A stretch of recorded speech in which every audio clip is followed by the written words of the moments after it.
10-pin bowling. Apparently, it's the world's second most popular sport, after football.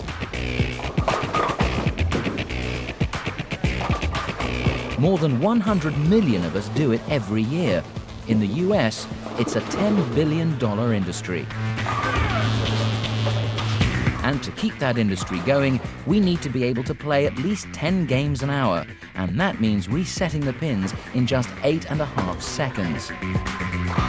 So what does it take to keep the world bowling? How do they do it?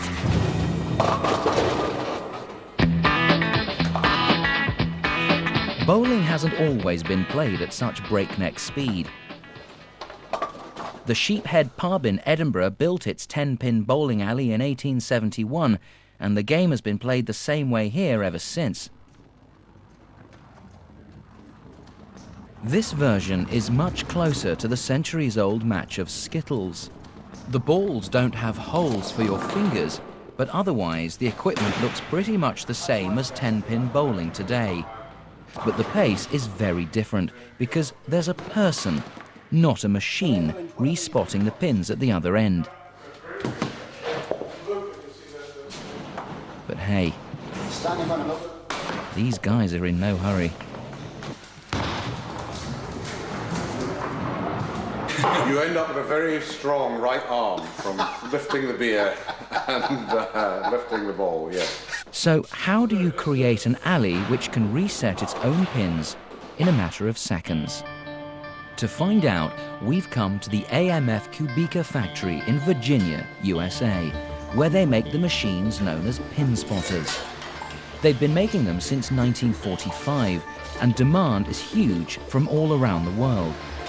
11 are made by hand here every day from 4,000 individual component parts. The pin spotter's job is to ensure that the knocked over pins are removed and a new set of pins is ready for the next throw in 8.5 seconds. These pin spotters live in a parallel universe, hidden from public view at the back of the alleys. But how do they work?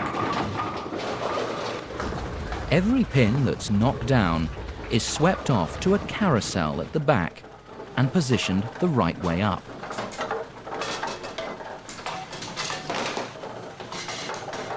Next, they're fed onto a plastic tray, but they need to be distributed into their proper positions.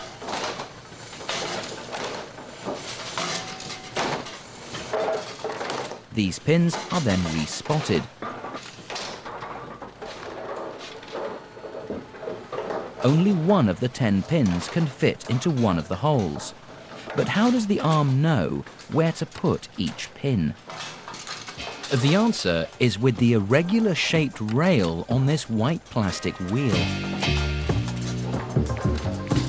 There are 10 notches on the wheel which direct the pin distribution arm.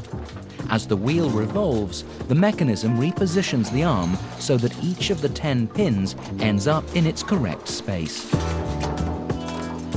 The engineers know that the spotter should be able to reset at least 6,000 pins before it needs any maintenance. But when it does jam, it needs a human called a pin chaser to sort it out. The machines are generally so reliable, though, that he can look after 24 lanes at the same time. So now you know what happens with the pins. What about the ball? It too disappears into an unseen world where it finds its way to a hole down the side and is then propelled under the lane back to the bowling area.